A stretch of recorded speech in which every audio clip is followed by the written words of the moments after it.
Qala Allah Ta'ala fi kitabihil karim, fa idza qudiyatis sholatu fantashiru fil ardi wabtaghu min fadlillahi wadhkurullaha katsiran la'allakum tuflihun. Ma'asyiral muslimin, jamaah salat Jumat Masjid Al-Muhajirin rahimakumullah. Dalam kesempatan yang mulia ini, di hari yang mulia, pada bulan yang mulia ini, marilah kita terus-menerus berusaha meningkatkan kualitas ketakwaan kita kepada Allah Subhanahu wa taala. Takwa dalam arti yang sebenar-benarnya. Kita berusaha sekuat tenaga melaksanakan semua perintah Allah Subhanahu wa taala. Pada saat yang sama, kita berusaha secara maksimal menjauhi larangan-larangan Allah Subhanahu wa taala. Semoga Allah Subhanahu wa taala menempatkan kita semua pada derajat yang Allah ridhoi di dunia dan di akhirat.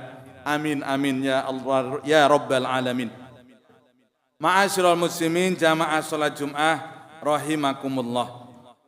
Dalam kitab Raudhul Rayyahin fi Hikayati Sholihin, karya Syekh Afifuddin Abdullah bin As'ad Al-Yafi'i, terdapat kisah ujian kesabaran Imam Ibnu Khafif dan seekor antelop liar atau semacam rusa.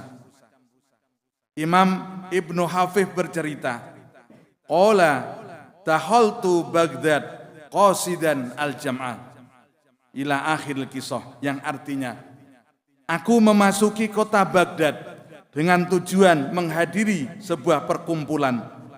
Di kepalaku ada kesombongan kesufian, yaitu berlagak mempertajam kehendak, menguatkan mujahadah dan menyisihkan segala sesuatu yang selain Allah SWT.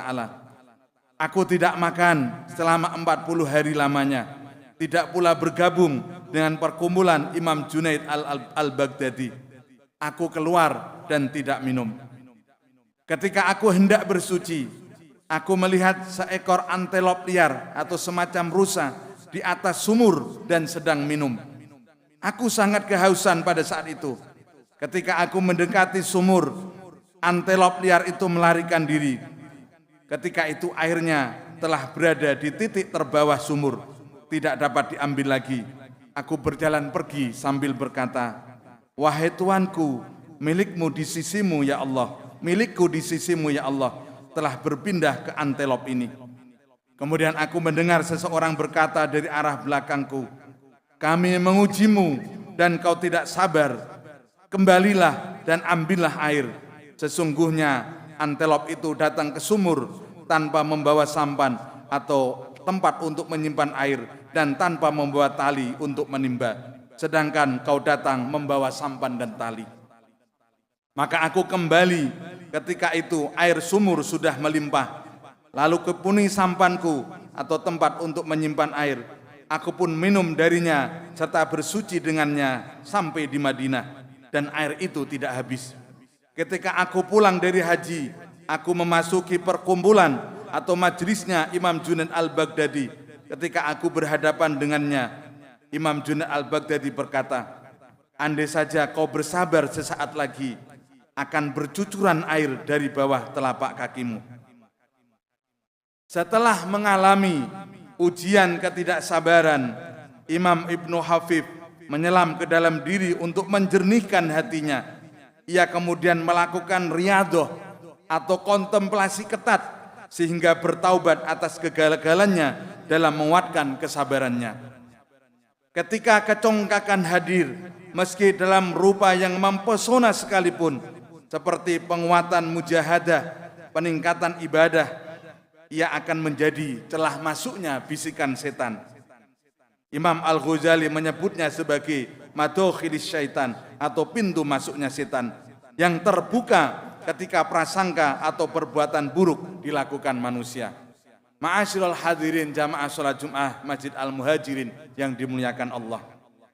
Dari pengalamannya itu, Imam Ibnu Khafif membagi sabar dalam 3 tingkatan. Yang pertama, mutasobirun, yaitu orang yang berkeinginan untuk bersabar. Kedua, sobirun, yaitu orang yang bersabar. Dan yang ketiga, sobbarun, yaitu orang yang terus-menerus bersabar atau kesabarannya tidak memiliki batas. Di saat kejadian itu, Imam Ibnu Khafif masih sekedar mutasabbirun. Kesabarannya sebatas hasrat menggebu yang belum berimbang. Karenanya ia mengeluh tidak mendapatkan air untuk diminum dan bersuci. Ia bahkan membuat antelop itu lari ketakutan meninggalkan sumur karena Ibnu Khafif berjalan mendekatinya, tidak menunggu antelop itu menyelesaikan minumnya. Untuk sesaat Imam Ibnu Khafif diseliputi rasa takut tidak mendapatkan air untuk memenuhi kebutuhannya, hingga secara sengaja membuat antelop itu lari ketakutan dengan kedatangannya. Latihan kesabarannya selama ini, yaitu 40 hari tidak makan dan sebagainya, diruntuhkan seketika oleh hawa nafsunya atau egoismenya. Kemudian terdengar suara yang menggugah pikiran Imam Ibnu Khafif bahwa kesabarannya tidaklah seberapa. Suara itu melucuti kepasrahan dan kesabarannya, membandingkannya dengan antelop liar. Kau datang membawa sampan dan tali, artinya ada persiapan untuk memenuhi sampannya dan menjadikannya bekal. Tapi antelop itu datang tanpa membawa sampan dan tali, hanya mengambil seperlunya saja. Sisanya dipasrahkan pada kehendak Allah Subhanahu wa taala.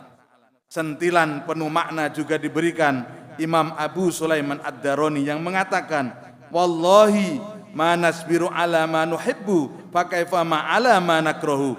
Demi Allah, jika kita tidak bisa sabar atas hal yang kita cintai, bagaimana mungkin kita bisa sabar atas hal yang kita benci? Mencintai adalah kerja keras, bukan perkara mudah. Berkali-kali jatuh dan tertatih-tatih, terbakar api cemburu dan kerinduan yang menyala-nyala. Jika dalam sukalara dan kerja keras mencintai saja manusia tidak bisa sabar, bagaimana dengan hal yang dibenci?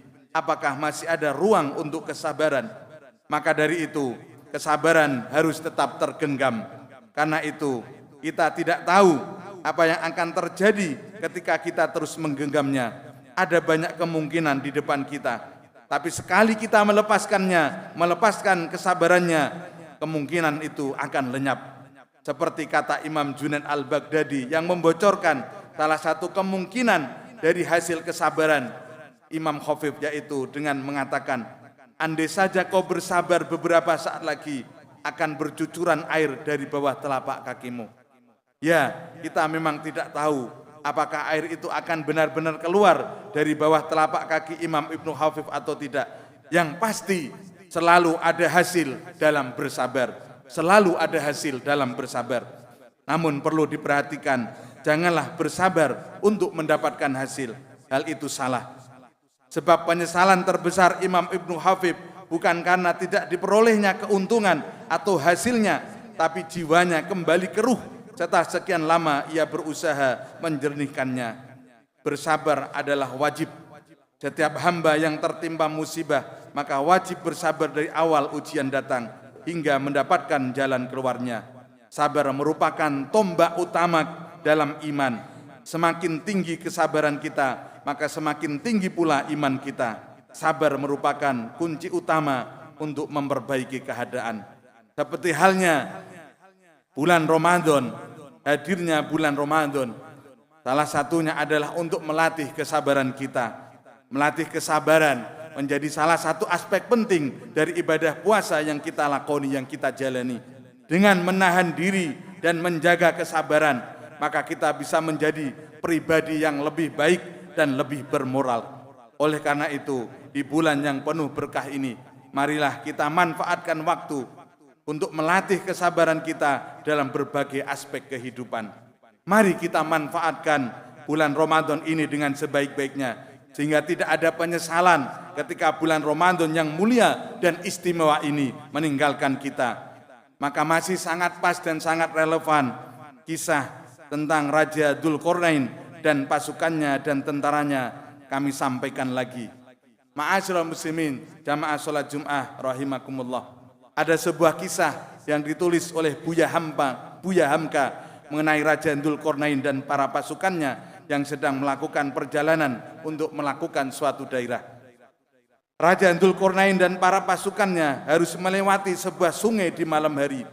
Raja berpesan kepada para pasukannya pada pagi hari sebelumnya. Dalam perjalanan nanti malam kita akan melintasi sungai.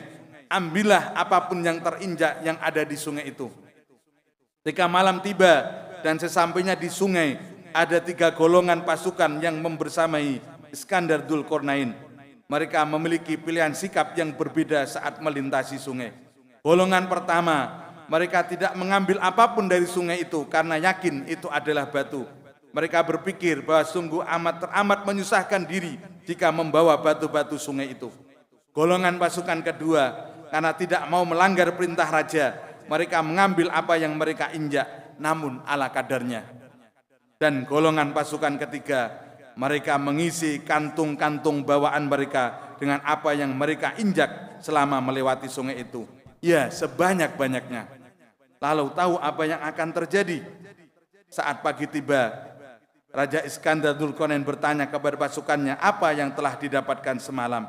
Ketika prajurit memeriksa tasnya, mereka mendapati isinya ialah intan berlian. Prajurit yang tidak mengambil apa-apa sangat menyesalinya. Begitu pula dengan prajurit yang mengambil ala kadarnya, tersimpan perasaan bercampur penyesalan. Berbeda dengan prajurit yang bersungguh-sungguh melaksanakan perintah Raja Dzulqarnain, mereka merasa sangat bahagia. Oleh karena itu, berkaitan dengan Ramadan yang masih tersisa ini, masih ada pilihan yang bisa kita ambil. Yang pertama, melewati Ramadan tanpa mengambil keberkahannya sama sekali. Yang kedua, melewati Ramadan dan mengambil keberkahan ala kadarnya. Ataukah yang ketiga, melewati Ramadan dengan sungguh-sungguh untuk mengambil keberkahannya dengan memperbanyak ibadah dan amal kebaikan lainnya. Semoga kita termasuk golongan orang yang dengan sungguh-sungguh untuk mengambil keberkahan Ramadan, sehingga kita menjadi pribadi yang muttaqin, meraih pribadi yang muttaqin, mendapatkan ridha Allah Subhanahu wa taala, dan digaransi, dijamin terbebas dari api neraka, digaransi, dijamin untuk masuk ke surganya Allah. Amin amin ya rabbal alamin. Barakallahu lakum bil Qur'anil adzim wa nafa'ani wa iyyakum bima fihi minal ayati wa dzikril hakim. Ataqabbala minni wa minkum tilawatahu innahu huwal ghafurur rahim. Wa qur rabbighfir warham wa anta khairur rahimin. Allahumma salli wa sallim wa zid wa an'im wa tafaddal wa barik bijalalika wa kamalika ala sayyidi ibadik wa asrabi sayyidil arabi wal ajam wal imami wal taibata wal haram sayyidina wa maulana Muhammad wa radiyallahu ta'ala an sayyidina ashabi rasulillahi ajma'in. Alhamdulillah, alhamdulillah.